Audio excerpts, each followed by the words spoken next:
Bismillahirrahmanirrahim. Assalamualaikum warahmatullahi wabarakatuh. Bapak Ibu guru yang terhormat, jumpa lagi di channel Halo Profesi, Media Informasi dan Edukasi. Baik Bapak Ibu, perlu kami sampaikan bahwa konten yang bersifat informatif dalam video kami itu harus ditonton dari awal sampai akhir agar tidak menimbulkan salah tafsir. Karena konten yang sifatnya informatif ini itu informasinya dari awal hingga akhir itu sifatnya berkaitan. Jadi agar tidak salah paham, makanya wajib dinonton dari awal sampai akhir.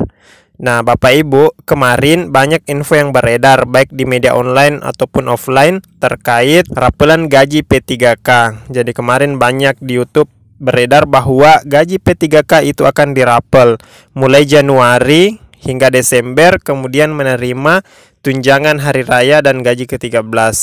Baik Bapak Ibu, langsung kita saja melihat surat edaran dari Kementerian Keuangan Republik Indonesia terkait perhitungan anggaran pegawai pemerintah dengan perjanjian kerja dana alokasi umum tahun anggaran 2022. Nah, poin yang menjadi dasar bahwa gaji P3K itu akan dirapel ini berada di poin nomor 4 bagian B. Di sini jelaskan bahwa kebutuhan gaji pokok P3K guru sebagaimana dimaksud pada butir 2 sebanyak 14 bulan.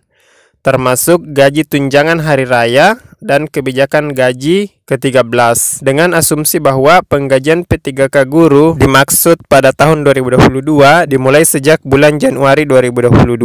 Perlu juga kami sampaikan Bapak Ibu bahwa kami juga bertanggung jawab baik dari segi moral dan berkewajiban untuk memberikan info yang akurat terkait rapelan gaji P3K. Jadi kita kembali ke peraturan yang tadi. Di sini dijelaskan bahwa penggajian gaji P3K yang 14 bulan ini adalah asumsi bahwa gaji P3K dibayarkan di bulan Januari 2022. Nah, perlu kami sampaikan Bapak Ibu bahwa penafsiran itu keliru ya. Seolah-olah bahwa diterima 14 bulan. Informasi ini kami menyatakan ini tidak benar. Pasti Bapak Ibu banyak yang tidak suka dengan pernyataan kami ini. Tapi ini adalah informasi yang valid yang kami sampaikan. Mari kita lihat apa dasarnya sehingga kami mengatakan bahwa informasi rapelan gaji P3K itu tidak ada. Kita lihat di poin 7 kembali di peraturan ini. Maaf, maksud kami poin 6 masih di peraturan yang sama yang dikeluarkan oleh Kementerian Keuangan. Di sini di poin 6 dijelaskan bahwa berkenaan dengan hal tersebut, maksudnya tentang penggajian P3K, diharapkan kepada saudara yang dimaksud adalah pemerintah daerah, kabupaten atau kota untuk melaksanakan pengangkatan P3K sebagaimana dimaksud pada butir 2 huruf A sesuai dengan hasil seleksi yang telah dilaksanakan pada tahun 2021 serta merealisasikan penggajian P3K dimaksud sesuai ketentuan yang berlaku. Jadi di sini ada beberapa poin Bapak Ibu ya. Tapi kami berfokus kepada penggajian P3K sesuai ketentuan yang berlaku. Nah, bagaimana ketentuan yang berlaku dalam penggajian P3K Bapak Ibu? Kita di sini masih menggunakan Permendagri, Peraturan Menteri Dalam Negeri Republik Indonesia Nomor 6 Tahun 2021 tentang teknis pemberian gaji dan tunjangan pegawai pemerintah dengan perjanjian kerja yang bekerja pada instansi daerah. Jadi ini Permendagrinya Bapak Ibu ya, dan ini yang terakhir dan masih digunakan untuk penggajian P3K tahun 2022. Langsung saja kita ke pasal 23, pasal yang membahas tentang gaji P3K. Di sini di ayat 1 dijelaskan gaji dan tunjangan P3K sebagaimana dimaksud dalam pasal 7 ayat 1 dibayarkan setelah menandatangani perjanjian kerja, diterbitkan keputusan pengangkatan P3K, dan melaksanakan tugas yang dibuktikan dengan SPMT. Jadi, poinnya di sini Bapak Ibu ada 3 tahapan yang mesti dilalui oleh Bapak Ibu yang telah lulus P3K untuk sampai gajinya dibayarkan. Nah, tahap pertama itu apa? Tahap pertama adalah menandatangani perjanjian kerja. Nah, pertanyaannya apakah Bapak Ibu telah melaksanakan penandatanganan perjanjian kerja? Nah, setelah selesai menandatangani perjanjian kerja, kemudian diterbitkan keputusan pengangkatan P3K atau telah keluar SK dari Bupati atau Wali Kota itu sendiri. Pertanyaannya apakah Bapak Ibu yang telah lulus P3K telah mengantongi atau memegang SK dari Bupati atau Wali Kota tersebut? Nah, setelah yang 2 ini selesai, barulah kemudian terbit atau Bapak Ibu mengurus SPMT. SPMT itu adalah surat pernyataan melaksanakan tugas yang ditandatangani oleh kepala sekolah dan kepala dinas masing-masing. Jadi titik tolak ukur penggajian P3K ataupun PNS itu berawal dari terbitnya SPMT.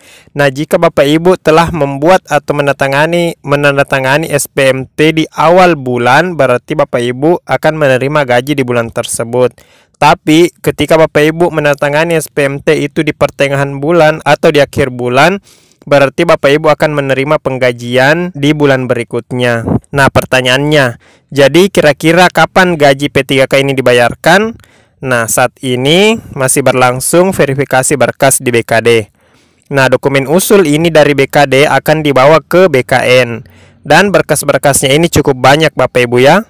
Nah, BKD daerah itu mesti mengusulkan nomor induk pegawai, kemudian SK P3K itu harus juga diusulkan dan dibawa ke BKN dan beberapa berkas lainnya. Jadi tahapannya masih panjang Bapak Ibu ya. Jadi menurut hemat kami untuk bulan Januari ini sepertinya Bapak Ibu yang telah lulus P3K itu belum dapat menerima gajinya di bulan ini. Untuk di bulan Februari ketika Bapak Ibu telah terbit SK, untuk di bulan Februari ketika Bapak Ibu telah menandatangani perjanjian kerja, SK pengangkatannya sudah ada dan SPMT sudah ditandatangani, maka kemungkinan Bapak Ibu akan menerima di bulan Februari. Itu pun jika SPMT ditandatangani di awal Februari. Nah, semisal di bulan Februari di tahun 2022 ini tanggal 1-nya jatuh di hari Selasa. Nah, jika Bapak Ibu telah menyelesaikan seluruh kelengkapan berkasnya, menandatangani SPMT di bulan Februari tanggal 1 itu, maka kemungkinan Bapak Ibu akan menerima penggajian dimulai Februari 2022. Namun jika tidak, maka lewat daripada tanggal 1 ini, maka kemungkinan Bapak Ibu akan menerima gaji di bulan Maret ataupun April. Tapi semoga lebih cepat Bapak Ibu ya. Nah, demikian Bapak Ibu informasi yang dapat kami sampaikan dalam kesempatan video kami. Lebih dan kurangnya mohon dimaafkan. Ketika ada komentar, ada diskusi, silakan kita berkomentar di kolom komentar ya. Demikian Bapak Ibu, silakan di-share ke teman-teman guru yang lainnya. Kami akhiri dengan ucapan Assalamualaikum warahmatullahi wabarakatuh.